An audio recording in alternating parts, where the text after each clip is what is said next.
At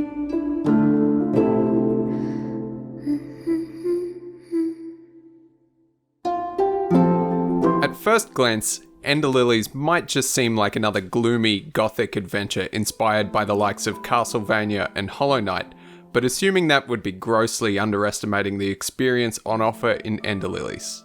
So how does it hold up against the source material, or sometimes even surpass it? Well, it's time to dive into End's kingdom and the endless deluge that awaits.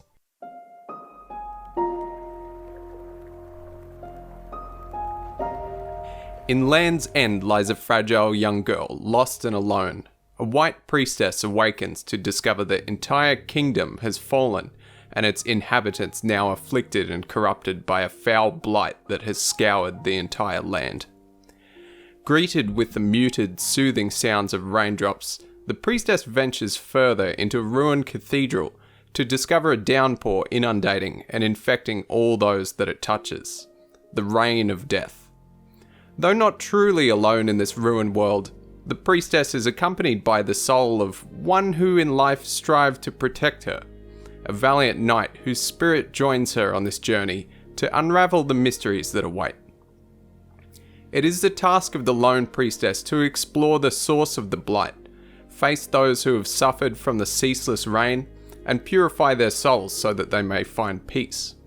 Through the act of purification, the foes whom she faces may be redeemed and join her side to aid her quest. In the style of the Souls games, snippets of story are pieced together through character dialogue, depictions, and discarded notes that lay among the dilapidated ruins. What initially seems like a cliché gothic storybook evolves into an engrossing, entrancing setting that simply begs to be explored. If you've ever played one of the games that belongs to this subgenre, you'll feel immediately familiar with the gameplay of Ender Lilies. Exploring an intricate, sprawling map with distinct locales, environmental puzzles, and littered with secrets and collectibles feels as thrilling as the first time I ever played Symphony of the Night. Before you awaits a corrupted world divided into regions, each featuring unique enemies, bosses, and blighted to purify, and feels as though you're stepping into a 2D Kingdom of Lordran. In a style of game with such a heavy emphasis on platforming, the controls during running, jumping, and dashing feel like second nature, and both the character and enemies have a distinct weight and momentum to their movement. Throughout the kingdom, you'll encounter the discarded corpses of those who have succumbed to the blight, some of whom may take you unaware in ambush, or others that lay menacingly in wait at the end of foreboding arenas and hallways. Defeating these foes will allow the priestess to purify them, and in turn, their spirit will fight by your side. Collecting these souls will expand your repertoire of skills, adding elements like a double jump, dash, swimming, ground slam, all elements that will help unlock new areas that were previously inaccessible. It's typical action-adventure fare that offers a means of player progress, but it's executed cleverly in a way this does not seem dry or uninspired. With systems that feel akin to Hollow Knight, the player may pause at benches and swap their equipped souls to ones that are more suited to the task at hand. Treasured trinkets may also be gathered on your adventures and equipped to enhance your abilities, though these will take up equipment slots that may be expanded by discovering necklaces scattered throughout the kingdom. In another similarity, the player's health can be restored by pausing in a solemn moment of prayer, which is useful when exploring, but leaves the priestess vulnerable. Prayers can be replenished not through combat, but by discovering white lilies that grow in even the most horrid, desolate environments. It is truly difficult to put into words the flowing combat of Ender Lilies, which is some of the most responsive, intuitive, and enjoyable combat available in a game of this genre.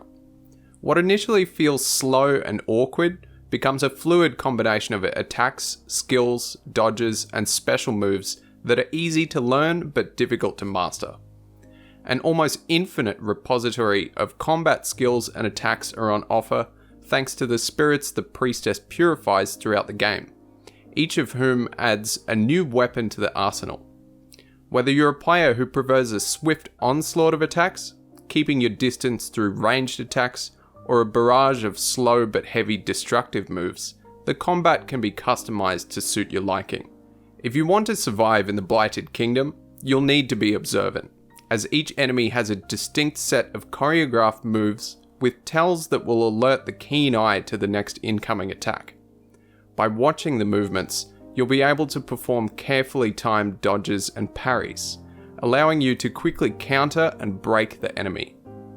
This becomes even more important through the inclusion of a stamina or stagger meter, which can be depleted through steady attacks on an enemy, leaving them wide open.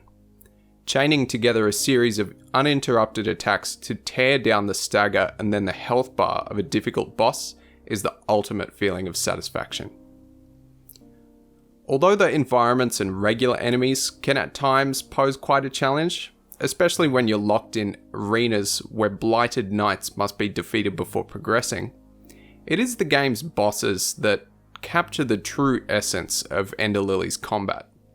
The sheer variety of bosses and the skill required will put even seasoned players to the test, especially when the boss you thought you had just defeated transforms into a gargantuan, disgusting eldritch abomination with twice as much health. There is no doubt that many of the foes you face will require numerous attempts, but the inevitable defeat of a boss is an experience that will have your heart racing by the end of the encounter. Combining the magnificent and the macabre. I do not exaggerate when I say that Ender Lilies is without a doubt one of the most gorgeous games I've encountered, thanks to its detailed and distinct environmental art.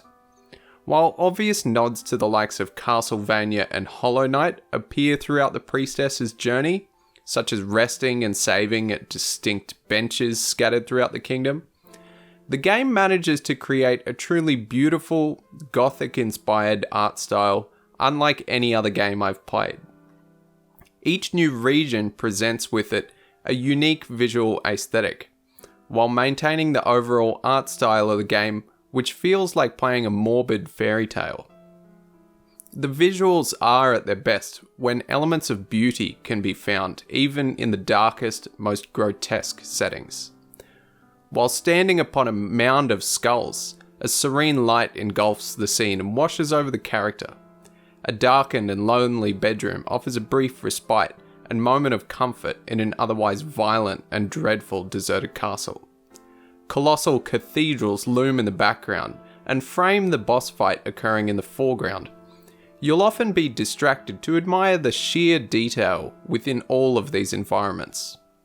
The music to Ender Lilies has been composed entirely by Japanese indie group Millie, who have created songs that feature in anime like Goblin Slayer and Ghost in the Shell, and rhythm games like Quietus and Demo. Few words are more fitting when describing the music of Ender Lilies than melancholy. The game's somber sounds of solo piano and haunting ethereal vocals echo throughout its disturbing environments, and sound as though they offer a fleeting glimmer of hope amongst the dark and daunting world. Songs will vary considerably based on your surroundings. Heavy rain in open areas will dampen the track and remove its vocals, whereas the same song played indoors will be calming and detailed, adding extra layers of audio that were not previously present. Overall, the soundtrack features 50 tracks and a colossal 144 minutes of music, which is a massive amount for an indie game. There's a lot to love about the music to Ender Lilies, and I'll likely be listening to it for weeks and months to come. It's also worth noting that the person responsible for the game's sound effects is Keiichi Sugiyama, who you might not know by name, but you'll certainly recognize the games he's responsible for, notably Rez, Daytona USA, and Rule of Rose. His experience in sound design is certainly reflected in the quality of the game's audio, particularly in its frequent use of rain, water, and numerous audio cues that add to the overall experience.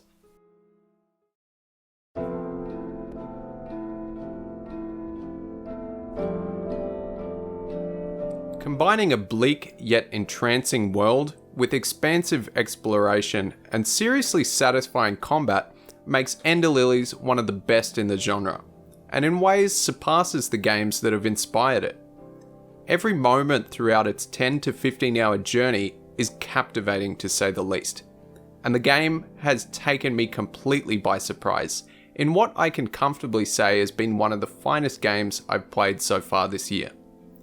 If you consider yourself a fan of games like Symphony of the Night and Hollow Knight, you would be doing yourself an absolute disservice by not playing Ender Lilies. This is a game that you must play.